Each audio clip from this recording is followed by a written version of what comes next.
Voilà, ça c'est pour vous mettre en forme. On peut faire de la gym là-dessus d'ailleurs et rester en forme avec Émilie Broussoulou. On fait le point sur ce qui s'est passé ce week-end.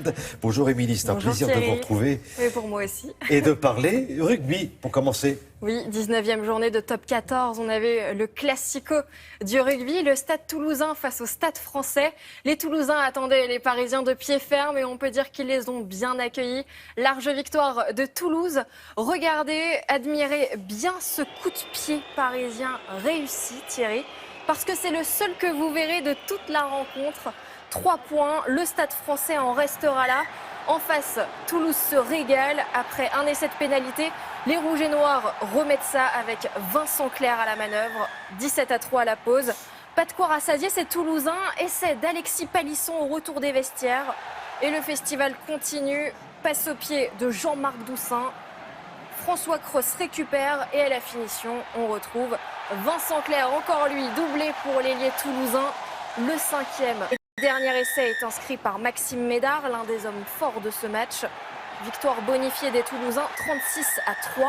Au classement, Toulouse est 6e, le Stade Français est loin derrière à la 12e place. Autre match de folie, Clermont, maillot blanc face à l'Union Bordeaux-Bègles. Regardez bien Thierry, on est à plus de la moitié du match avec 7 essais. Bordeaux mène 19-0 sur sa pelouse. Bon, à ce moment-là, on se dit que le match est plié et on a tort parce qu'en fait, le match devient complètement fou. Les Clermontois inscrivent 3 essais en un quart d'heure. Scénario incroyable. La SM l'emporte finalement 24-19. Et on voit ici le 3e essai inscrit par les Clermontois avec Wesley Fofana. Donc 6e victoire consécutive pour Clermont qui est leader du top 14. Et un dernier résultat pour vous dire que Brive s'est imposé face à Castres 23-22. Voilà, et là on est complet pour le rugby. Alors maintenant on va partir du côté de Miami où semble-t-il il fait très très chaud et ça cause pas mal de problèmes aux joueurs, Émilie. Ça pose pas mal de problèmes et il y avait 4 Français sur les cours cette nuit, dont un duel franco-français entre Richard Gasquet et Benoît Paire. Finalement, Richard Gasquet a réglé l'affaire en moins d'1 heure. Bon, les deux joueurs ont bonne idée de s'habiller pareil, hein. Gasquet est en bas de l'écran avec la casquette. Premier set plutôt équilibré, surtout quand on voit la suite. 6-3, 6-0. Gasquet est qualifié pour les 8e de finale. Il affrontera Thomas Berdych au prochain tour. On voit ici la balle de match. Ça a été beaucoup plus long entre Marin Cilic et Gilles Simon. En bleu, après 2h47 de match, c'est finalement le Français qui s'impose en 3-7, 6-3, 6-7, 6-3. Et sachez que le match entre Lucas Pouille et David Ferrer vient de se terminer. Et c'est Lucas Pouille qui l'emporte en 3-7.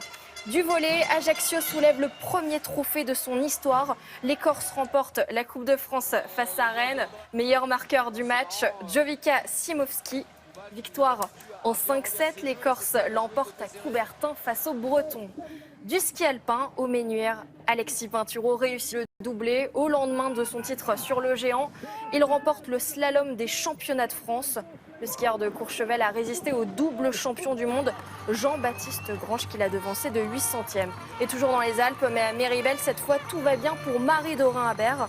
Après avoir remporté le titre de championne de France de biathlon en mass-start, elle décroche un 2e titre, mais en relais cette fois. Elle est en forme, Marie Dorin-Habert. Bon, alors si j'ai bien compris, là il faut s'accrocher oui, avec ce que vous allez nous proposer. On reste dans les montagnes. Je ne sais pas si vous avez déjà testé cette discipline, mais moi en tout cas elle m'effraie. Regardez, c'est du ski de vitesse, donc ça se passe à Vars. Week-end historique pour cette discipline. Regardez la vitesse. Pas le record du monde de ski de vitesse. Il est à 254 km/h.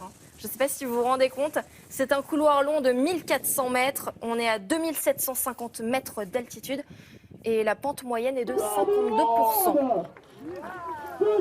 Et sachez que la femme n'est pas loin de pouvoir rivaliser avec les hommes sur cette discipline puisque elle est à 247 km/h. Alors moi, sur un concours mal, de chasse-neige, je suis pas mal. Mais moi aussi, je pense qu'on veut le faire ensemble en fait. Merci beaucoup Émilie Broussoulou, merci pour ce rapport complet de ce qui s'est passé ce week-end.